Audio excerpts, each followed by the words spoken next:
Welcome everyone to this webinar on Management Reporter. The topics I'll be covering in this webinar will be security, distribution, and consolidations.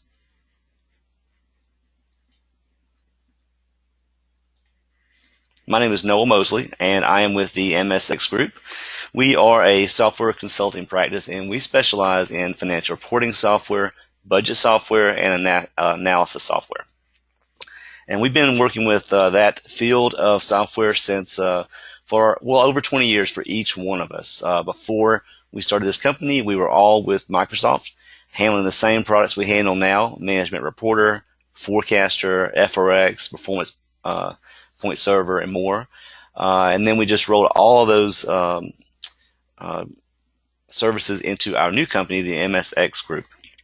We've also added Prospero, that tagline at the bottom of all these slides here. Since Management Reporter will be eventually phased out by Microsoft and they're no longer continuing development for Management Reporter, we have built our own in-house product, Prospero. So if you're looking for a replacement for Management Reporter, FRX, or Forecaster, send me an email. I'll be glad to tell you all about Prospero as well. I do have 3 slides I want to talk about before I actually get over into Management Reporter. I'm going to talk first about security. I've got some bullet points here about report distribution, and then bullet points about consolidations. So these 3 slides, a little bit of talking before I actually move over to Management Reporter. And I want to start off with security for Management Reporter. All of our security in Management Reporter is based off of Windows authentication. So any user that you want to get a report to from Management Reporter in the application has got to be set up as a valid user inside Management Reporter.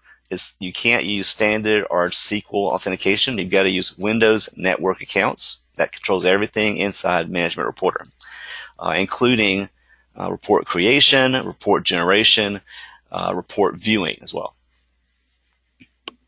Once you have all of your individual users set up as users inside Management Reporter, they are assigned 4 different roles inside the application. They're either going to be administrators, where they can do anything inside Management Reporter, or they're going to be designers, generators, or viewers. Designers can do pretty much anything administrators can do, except you can't get to the security windows. Generators cannot build new reports. The only thing generators can do is they can open up a report definition that's already been built for them. They can change the date, a few other settings, and then generate those reports. But they can't build new reports. Then the last role is strictly for viewers. They can't build reports. They can't run reports. They can only view reports that you have run for them. Now, once you have all your individual users inside Management Reporter, you can set security by individual people throughout the application. You can take the individual user ID and assign it into reporting tree definitions. You can set permissions in the report library of all the reports you ever generate and archive. You can do all that stuff by individual users, but it does get a little tricky if those individual users change responsibility. So if they switch from one department to the next, you would have to go back to all the different areas and change their permissions in the folders or in the reporting tree definitions inside everything for Report Designer and the library folders. So user groups inside Management Reporter come in really handy. So usually I'll go through, I have all my users inside Management Reporter. I'll make my user groups depending on who should see what parts of reports, maybe by department. So you might have department user groups, put all the individual users in there, and then assign the groups in the reporting trees and the library folder permissions. So groups come in really handy for security. And what that bottom point there, password protecting all of your building blocks. If you are an administrator or if you are a designer, you can have you have access to all the building blocks, the row definitions, the column definitions, the reporting tree definitions, the report definitions. All those are available for you. And everybody else can see yours if they are administrators and designers. You can password protect any of those, the row definitions, columns, trees, or report definitions, and that way you keep your copy protected. Anybody else can use those. They can open up your copy of the row column tree report definition. They can even make their copy of it, do file save as, and make their own copy, but they can't change your copy. A quick note about the administrators: even if you do password protect these building blocks, administrators have access to anything. So it really comes into play just for other designers. So keep that in mind if you're going to password protect these building blocks. I'm going to talk about report distribution next on the next slide. So when you generate your reports inside Report Designer, they are all generated directly to the Management Reporter SQL database and nowhere else. Okay, when you generate a report, you can't send it directly to the printer. You can't generate it directly to Excel or PDF or any other location on your network, like a shared folder somewhere. Those reports that you generate are just stored in that one Management Reporter SQL database. So one central location for everybody to get to. You do have folders in the report library where you can organize all of those reports that you generate. Keep in mind that when you look at the report library and you see all those folders, it's not like the folders in Windows Explorer. So those are not going to be folders on your network somewhere. They're just icons of folders that organize the reports in that one Management Reporter SQL database. When you do generate reports, even though you generate the report, it gets stored in that SQL database, there's also an option under Output and Distribution for the report definitions where you can also put a shortcut link in a SharePoint folder or any shared folder on your network. Keep in mind that does not put a copy of that report in those folders.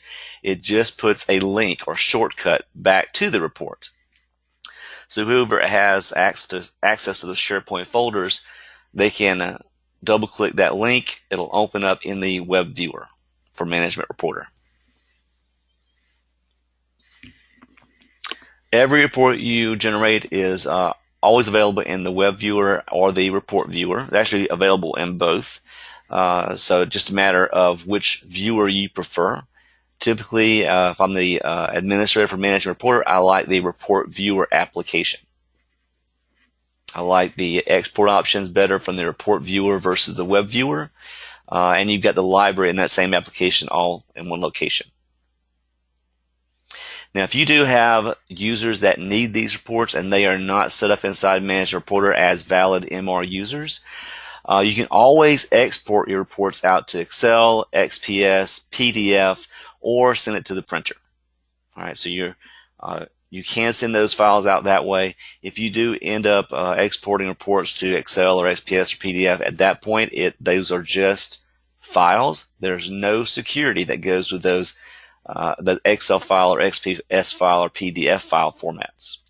And then once you have that exported, you can email those out to anybody in your company or anybody even outside of your company. So some good tips there if you keep in mind about report distribution. Again, Microsoft really intends for your viewers to use the application to view these reports. The web viewer, which is really just any browser window, or the report viewer application. Those two ways of looking at reports from Management Reporter give you a great opportunity for drill down to account level details and transaction level details and even back into the general ledger system. So a couple of good points there about report distribution. I'm going to talk next about consolidations, and let me jump over to, I want to make sure this connection to my server is still up, and that will wake itself back up in just a minute while I'm talking about this third slide for consolidations. So if you are responsible for your financial statements for multiple companies and you need to get all those balances consolidated, typically they're in separate databases from your general ledger data, separate companies. And in order to get those into a single report, you've got to use reporting trees. So reporting trees are required if you are consolidating balances from multiple companies into a single report.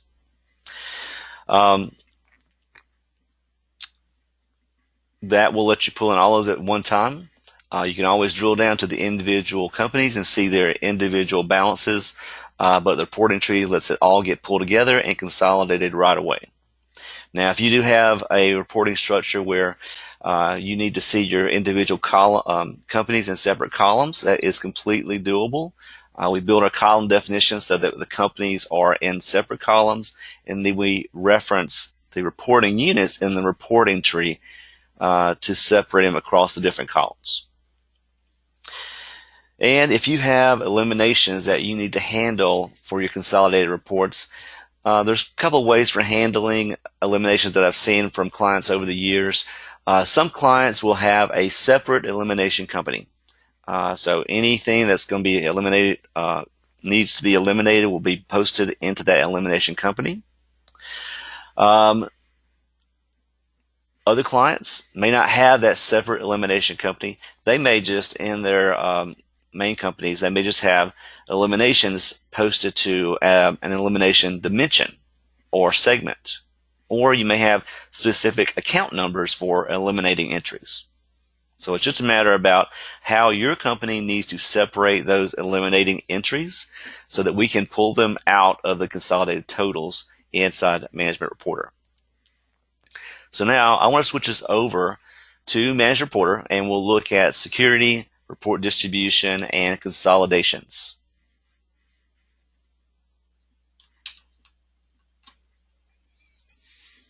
So I've got on my screen Report Designer. This is the Management Reporter application that you use for building all of your reports and generating all of your reports. And to start off this discussion with security, you have to be logged in as an administrator. And once you are, you'll see security as a button at the bottom left here.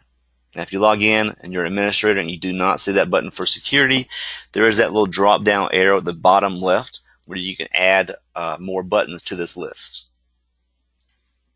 And once you go to security,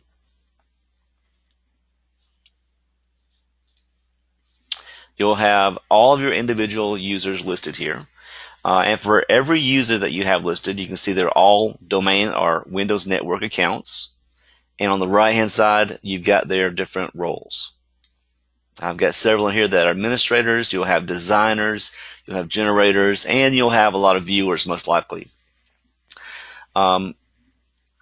And again, administrators can do anything inside the application, including security.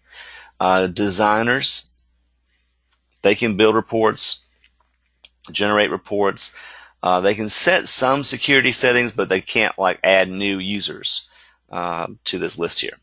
Generators are only available to generate reports that have already been built by somebody else. They may be able to change the date and then generate those reports, but they can't build brand new reports.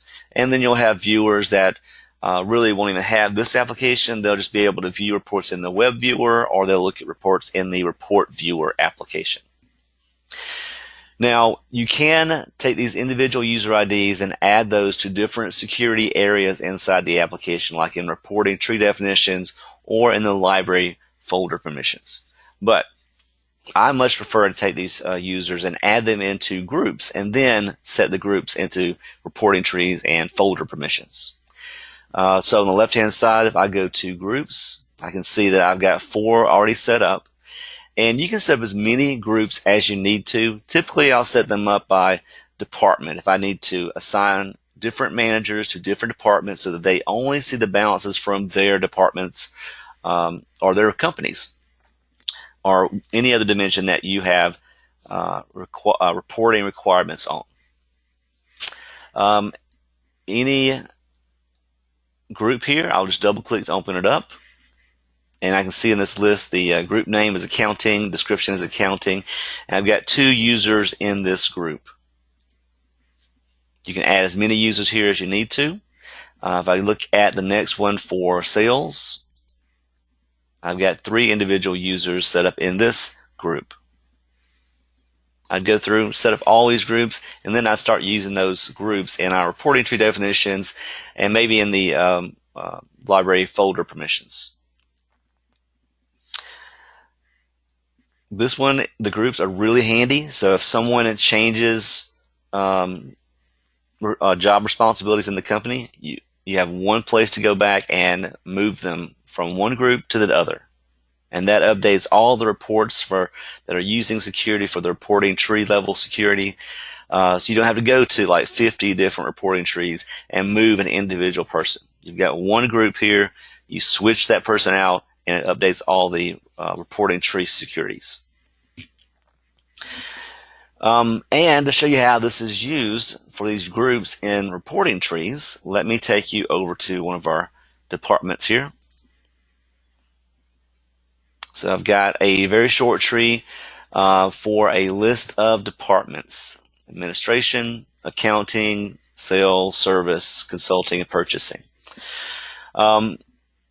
Right now, there's no security on this reporting tree, so if I use this against an income statement and generate this out to the web viewer, the report viewer, all of my administrators, designers, generators, and viewers can see every part of this reporting tree. So they can see all the dollars posted to sales and all the dollars posted to accounting and everything else. But if you want to set security on these, let's scroll to the right. I'm just going to hide some here so that I can have a little more viewing area.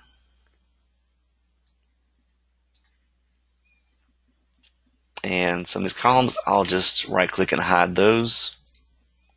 And column L is our column for unit level security. And this column is where I can assign my individual users or my user groups to any part of this reporting tree.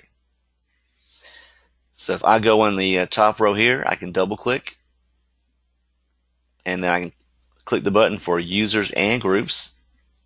And I'm going to add my admin for my administrators here. And once I add that to the top level, I'm also going to copy that with Control-C on the keyboard, or you can right-click and copy, and then paste that to all the other parts of the reporting tree here. That way, all my administrators can see the summary level of this tree, as well as all of the individual parts of the tree. Now, I did set up an accounting group and a sales group, so if I want to restrict my users to those different departments, like for sales, I'll go back into column L, I'll double click, and I want to add another group, which will be my sales department, my sales group. Same thing for accounting on row 4. I'll double click in column L, go back to users and groups, and this is for our accounting group.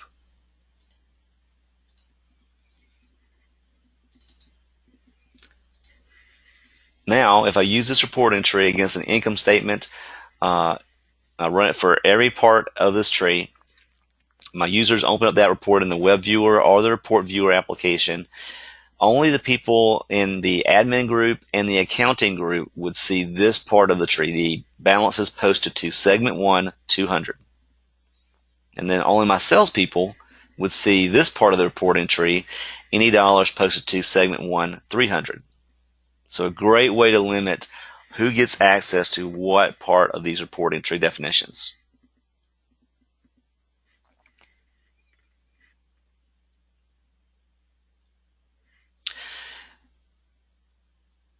I mentioned also password protecting while I'm looking at this definition right here. If you want to build this and password protect your copy of this building block, this reporting tree definition, whatever you have open, there's a padlock icon right here at the top that you can protect or unprotect any of these definitions. I'll click it once, just fill in a password, retype the password, and click OK to add that password to this building block. And then anybody else can use this reporting tree definition. They can't change it though. They can make their own copy. They can open it up, do file save as, make their own copy, but they can't change my copy. That applies to everybody except for administrators. Keep that in mind. If you have multiple administrators inside this application, this padlock or password protecting does not apply to administrators. Now, if you password protect a row definition, the column definition and the reporting tree definition. It password protects all three of those. They could all three have separate passwords. If they're all used in a report definition and you password protect the report definition, it only password protects the report definition. It does not password protect the row, the column, and the tree. So you'd have to go to 4 different locations to password protect all 4 of those pieces: the report definition, the row definitions, the column definition, and the reporting tree definition. So open up each one separately, password protect each one. They can all have the same password, or they could all be separate.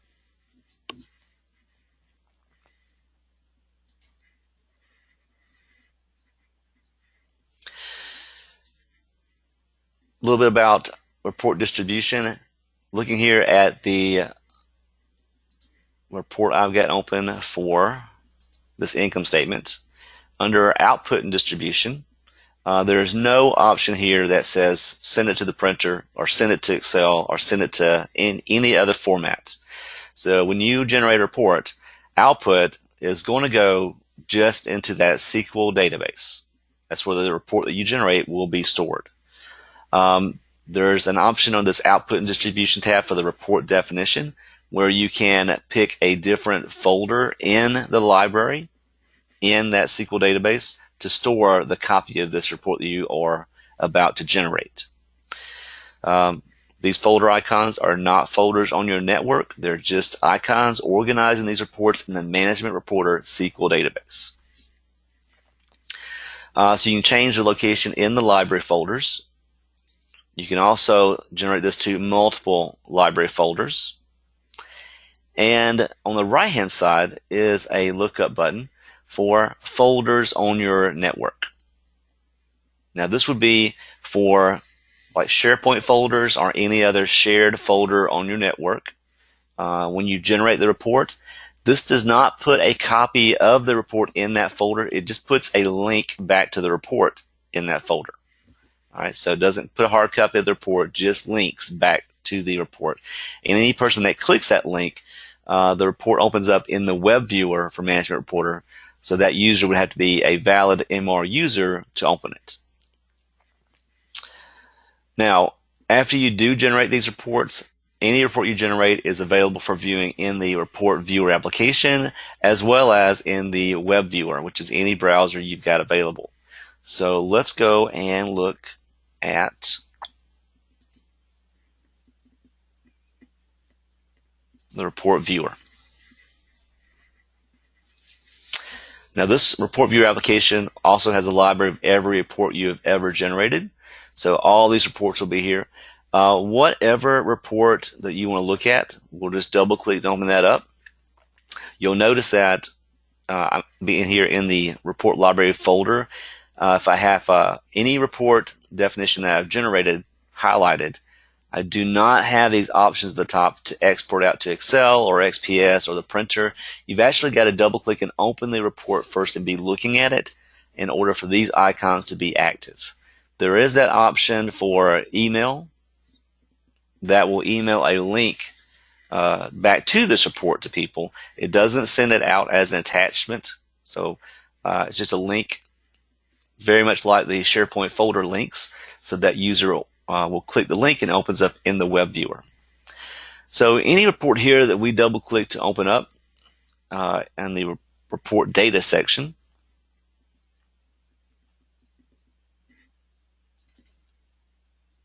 and I need to get one with some data for us.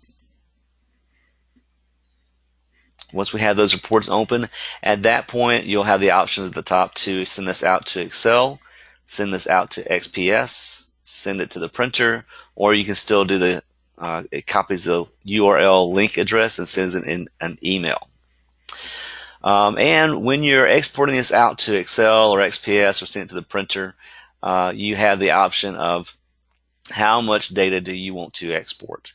If you're using reporting tree, you'll have options for the whole tree or just certain parts of the reporting tree definition. On the right hand side, you can send just the financial summary page of the report, like the first page. But you could also, if you run the report for account and transaction level details, you could also export or print the account level detail pages and the transaction level detail pages. So a lot of options there for exporting from the report viewer application. And if you are going to be exporting this to any other file type or printing, I like the options from the report viewer application better than I like the view options from the web viewer. So I stick to the report viewer application for exporting or printing.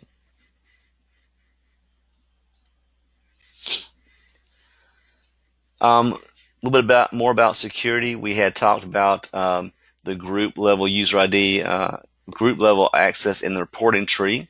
There's also back here in the report library an option for permissions at the top. You can click this, and this will let you change permissions on any folder that we set up in the library here.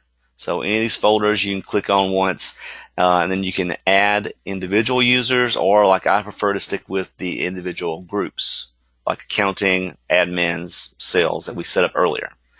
That you can assign those to the folders here in the report viewer library. And whenever you add those there, you can set options. Can these people just view the report? Can they edit this stuff, or can they create new documents or delete this stuff?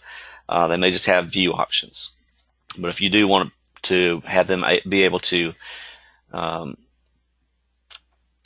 delete stuff, check that box, or make changes like adding comments to these reports.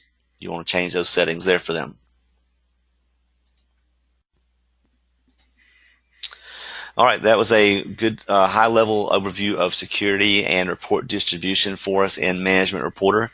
Let's talk a little bit about consolidations inside Management Reporter.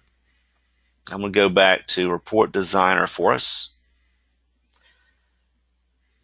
And I've already got one of these reports open for an income statement. If you are going to be consolidating balances from multiple companies into a single report, you'll have to use a reporting tree definition. That will let you pull from multiple companies at one time when you generate this report. And I do have a reporting tree set up for us for companies, and let's look at that.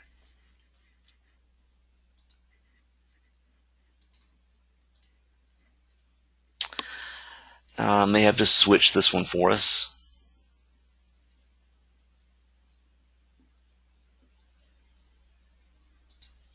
All right, a few errors there, but I'll talk about this so that we can get an idea for this. When you build your reporting tree definitions in column A, you'll be picking all the different companies that you want to pull balances from. And if you double click, you'll get a list of all the available options. I don't have access to all these right now, so I'll make us a second one to just talk about this. But you'd have all your companies on these separate rows here, just so this reporting tree definition will know where to pull those balances from. And let's see if I have one started for us somewhere else.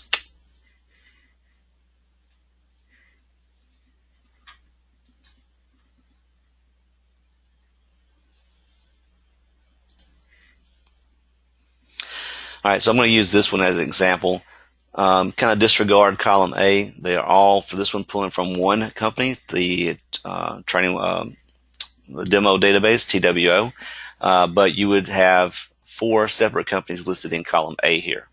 I'm using this example to say that we're pulling balances from a US company, a Canadian company, a UK company, and an eliminations company. This reporting tree, I don't have anything else filled in. Everything to the right is blank. I'm not doing anything with security in column L. It's just wide open for anybody to have access for this report. What I want to focus on is that I have my separate companies listed, and then I'm going to use these against an income statement. So back in the report definition for our income statement, I am going to switch this out so that I use my company consolidations for the US company, Canada company, UK, and eliminations. And I've got a column definition that is just pulling, I'll open this up for us, current month activity and year-to-date balances. So if this is my column definition, when I run this report for this income statement, it'll pull in balances from all the companies in this reporting tree and just lump all the balances together into two columns, monthly balances combined and the year-to-date balances combined, which for some companies, if you don't have any elimination entries or intercompany stuff that causes you problems, that may be completely fine for you. But if you do have a situation where you have companies with intercompany eliminations that you need to back out of the total, we're going to go into a new column definition, and we'll have each company in separate columns and the eliminations in a separate column as well. So for that, I'll go to my new button here, column definitions. I'll keep my description column in column A, and then let's make 3 FD columns for my 3 separate companies, and then a fourth one for my eliminations. Now, right now, I've got 4 FD columns. Pulling actual data, monthly periodic activity. If I use this column definition against my income statement just like it is, all 4 of these columns will pull back the same balances. And it would pull back the consolidated totals of US, Canada, UK, and the eliminations in each column. So there's no distinguishing yet between the different companies in my different columns at this point. But let's say that column B, we just want it to pull our US company balances. So for column B, about halfway down is an option for reporting units. I'll double click in that field in column B and make sure you pick the correct tree that you're going to pull from, company consolidations. And then in that tree, pick which company you want this column to represent. All right, so now this acts as a filter. Column B will pull back actual balances for whatever year and month we run the report for, but just from this company, USA. I'm going to do the same thing in column C, D, and E for my Canadian company, my UK company, and for eliminations.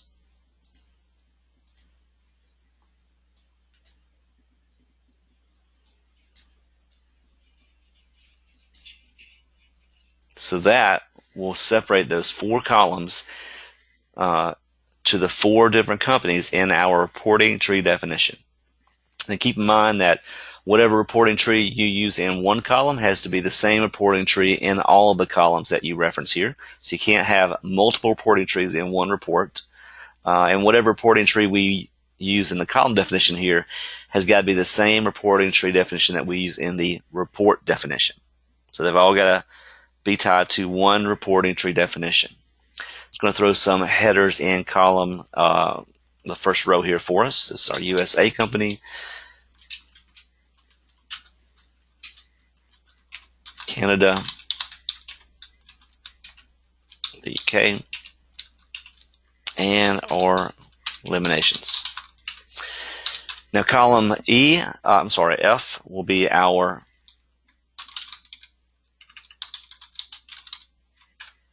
consolidated total, and I'm just going to make that a calculation, and it will be the addition of columns B, C, and D, and then I'll subtract out column E for my eliminations.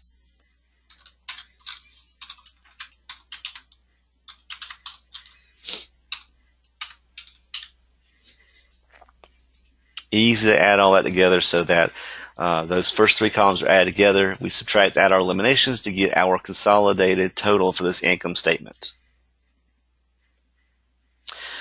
Now, this is assuming you have a separate eliminations company where everything is stored. If you have a situation where you do not have a separate elimination company, then you are booking your elimination intercompany entries in your individual companies inside the US company, the Canadian company, and the UK company, but you're posting it to maybe a different account number or maybe a different dimension for eliminations, or maybe a different department that is strictly for eliminations. So you'll need to go back and handle those separately to back out those intercompany transactions. And just as an example, I'm going to go over to columns H, I, and J just to show you that. So if I say that in column H, I'll pull FD for that one, financial dimensions. Same thing for I and J. Let's tie it to the separate companies. US, Canada, and the UK. I'm not going to have that extra column for the elimination company because I'm assuming that we're not using an elimination company for this example. But I do have all of my intercompany entries posted to a specific account or a specific department or elimination dimension. In which case, I need to go a little bit further down the page here for my dimension filter. And for each one of these, I'll double click and pick those codes that are separating out my intercompany transactions. So in column H, I'll double click. And let's just say that segment 3 is for eliminations if it's posted to 900. And it might be the same thing in column I. Anything posted to segment 3, 900 is an intercompany elimination. Same thing for column J.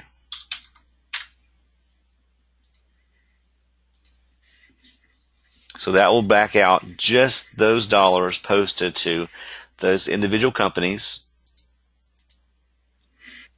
for segment 3, 900. And then you'd have a calculation column that would add columns B, C, and D, but subtract out balances from H, I, and J. So some ideas there for consolidating balances from multiple companies into a single report. I did this for an income statement, but you could use it for any other report that you put together. Again, reporting tree definition has got to be the same reporting tree in every column here, and it's got to be also assigned in the report definition window.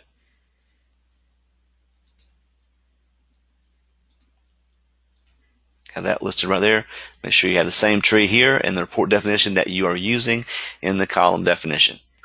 Now, when you have your report set up, you get the report definition here, and you're ready to generate these reports. Another quick idea for you under the Settings tab is, since these are always going to be a consolidated total, and you know that you'll always need all your companies that are involved, you can go here and change the setting under reporting unit selection.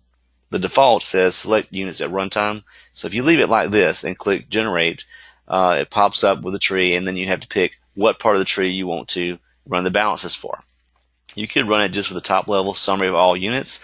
That would not give you any drill down for account or transaction level details though. So if you did want account and transaction level details, you'd have to highlight all that. So they're all included, and it runs for everything in the reporting tree. But another way of just skipping past this window altogether is under the Settings tab in the Report Definition window, change it from Select Units at Runtime to include all units. So that way, when you click Generate, it doesn't prompt you for the reporting tree, it just runs the whole report at one time for everything in that reporting tree. So some quick tips there for consolidations of your financial statements. I am wrapping up the webinar for today. Hopefully this gave you some good information about security, inside management reporter, report distribution, and consolidations here. Another thing about report distribution, we talked about report viewing reports in the web viewer and then the report viewer application, and then exporting those out to Excel if you needed to, or XPS, PDF, or to the printer. We talked about SharePoint folders as well. There's also an option, if I go back and bring back my navigation panel on the left, for report groups. So this is an idea for report distribution. I think it comes in really handy. I've got one set up here for a monthly reporting package. And in this, I've got several reports right here in the middle. They're all listed individually here in this one report group. When I generate this report, this group, all of those reports will run at one time, and they're all listed on like a landing page in the web viewer. So let me show you how the report groups look. So I've got one I've already run here. It's a report group. If I double click to open it up, the landing page only opens up in the web viewer. Those don't open up in the report viewer application, just the web viewer. And when this opens up here, we'll have all those reports listed with these green boxes. So every box is one of those different reports. You can give this landing page to your managers or whoever needs to view these reports. Say, hey, here are your October reports, your monthly reporting package. They'll come to this window here. It's just a URL that you can email to them, or a shortcut link you can put in their share file folders. They click any of these and it opens up that report. It's not rerunning it. You've already run it for them. It just opens up the one that was last ran for them. They can always go back to that landing page and click any of the other reports to open up. They can right click on these and they can open these up in new tabs or in new windows as well. So that way you keep that landing page in the background there. Let me try this one.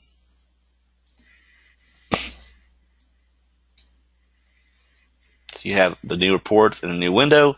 You can easily jump back to the landing page and go to the next reports. So a great little feature there for Management Reporter for report distribution, giving your report users a landing page with everything that they need for that particular package. And those report groups, they're made back in Report Designer on the left-hand side under Report Groups. Great little report distribution feature for us. So some great topics we looked at for this webinar. I hope these come in handy for you back at your office. Just want to finish it up with a little contact information. If you have questions after this webinar or after watching this video, email me, which is the best way to get in touch with me, noah.moseley@msxgroup.com. I've got my phone number on there as well, so you can call or text me, 334-538-0580.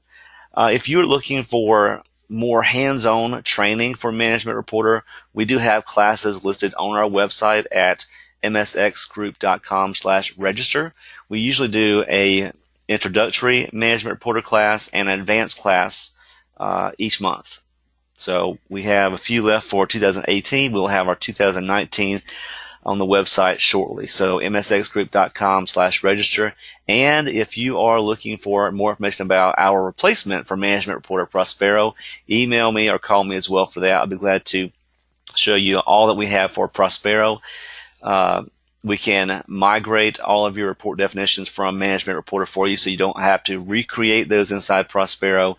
You'll have a starting point at least. And Prospero is, again, for not only just financial reporting, it also can handle all of your budgeting needs. So if you need one application that can do financial reporting and your budgeting, Prospero is a great solution for you. All right, everybody. Thanks for joining me today. Have a good weekend.